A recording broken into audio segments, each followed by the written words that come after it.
Should American companies that manufacture certain drugs be held responsible for overdose deaths from those drugs? That's the first subject we're exploring today. I'm Carl Azus. A district county judge in Oklahoma has ordered Johnson & Johnson, a pharmaceutical company, to pay $572 million for its role in Oklahoma's opioid crisis. This was the first state trial that tried to hold a pharmaceutical company responsible. The crisis itself has been going on for decades. In 2017, President Donald Trump declared America's opioid crisis a public health emergency. The U.S. Centers for Disease Control says between 1999 and 2017, more than 700,000 Americans died from drug overdoses, and that most of those deaths, 68%, involved opioids. These are a class of drugs that include the illegal substance, heroin, but also painkillers that are legally prescribed, like hydrocodone, morphine, and fentanyl. Johnson & Johnson makes everything from medical equipment to skincare products to baby shampoo. It also owns a smaller company that manufactures legal opioids. That's why Oklahoma sued it. Oklahoma says Johnson & Johnson created the opioid crisis there that killed more than 6,000 people statewide, destroyed families, and hurt communities. How could that happen if opioids are legally prescribed by doctors and then consumed by patients? In his decision against Johnson & Johnson, the judge wrote that the company actively promoted opioids, suggested that Americans in pain needed more painkillers, and implied that there's a low risk these drugs would be abused and a low danger in prescribing them. Johnson & Johnson says it recognizes that the opioid crisis is a complex health issue, but that it followed state laws, marketed its drugs responsibly, and that Oklahoma failed to prove that a Johnson & Johnson company caused any harm. It's planning to appeal the decision. The reason this case is getting so much attention nationwide is because it could be used as an example in other lawsuits by other states that are suing opioid makers. This is a big win for the state of Oklahoma and a first-of-its-kind victory, but the battle isn't over yet. Even though a judge has ruled in favor of the state, saying that Johnson & Johnson has fueled the opioid crisis here in Oklahoma, the pharmaceutical company is vowing to fight back. They are already planning an appeal. They say there are a number of grounds on which they can appeal. They are defending their prescription drugs, saying they are necessary for the treatment and management of pain.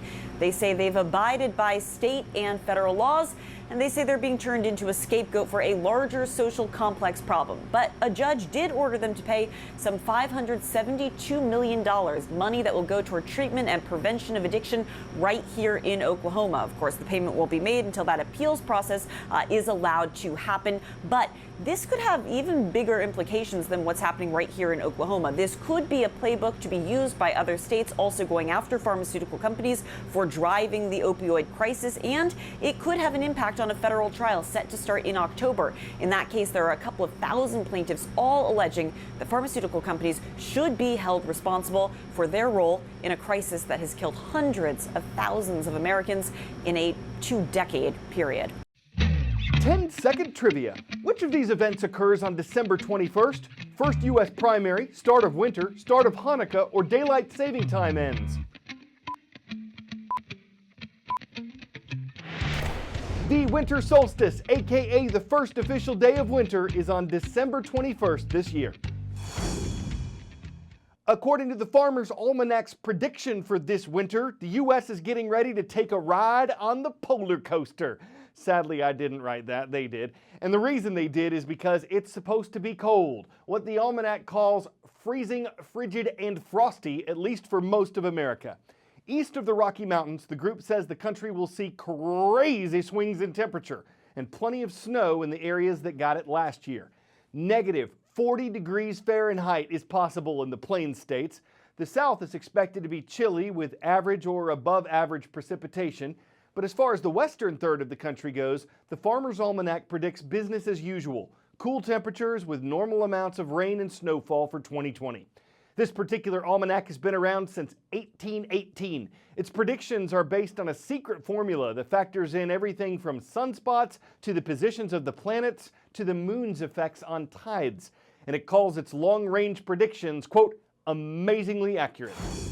Cat rescue. Sounds a little like a cable network show. It's a way of life for Paul Santo. He spends at least 30 hours a week feeding, trapping, and taking cats to get neutered. The U.S. Humane Society estimates that 80% of the kittens in America are born to stray or feral cats. Paul's work to manage them has made him a CNN hero. We're gonna go feed my 3 colonies. It's about 25 cats total. Give them some good food like I do every night. Hey guys.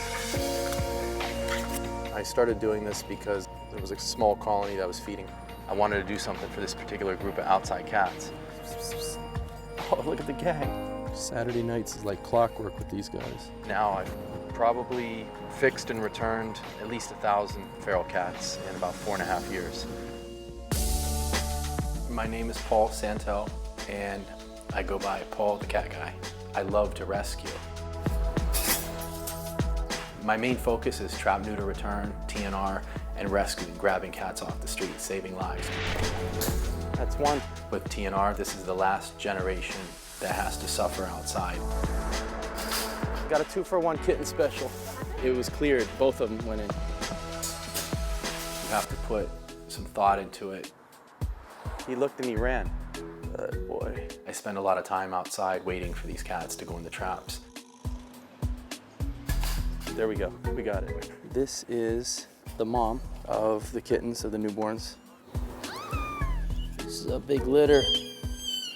Mother of 6, and the day's not over yet. A lot of times you think you're done, you pack up the car, you're about to pull out, another cat comes out. Today I rescued 13 cats off the street. It saves thousands in the long run. Just a late night crew on here. I'm big on Instagram with talking to people. So I'm at this industrial lot.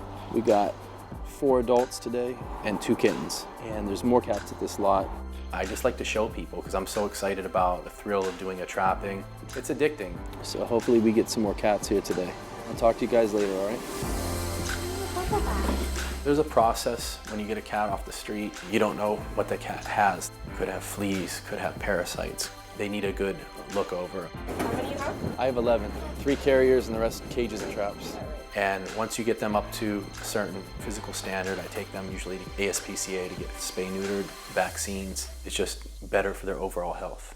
And then after recovering for a few days, you return them back to their location because that's the environment that they know.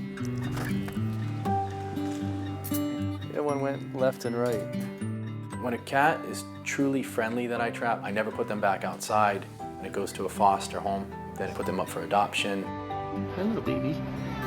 Lucy was found up in the Bronx. She looked sick. She was breathing bad, and she just blossomed into this funny, rolling around cat. It's okay, Lucy. Want to have some food? Knowing where Lucy comes from and what she's been through, I feel an extra responsibility to make sure she is happy and healthy and feels safe. I'm so grateful that Paul found Lucy. Just feel like it was fate. Come on, come on. A lot of times people ask me, do you love cats? I like them.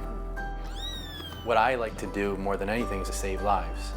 Everybody has certain events in their life that make them change on their outlook of life, and it just happened to be cats. So yeah, I love them, but that's not really why I got into it. You want to save lives. It's the greatest feeling in the world.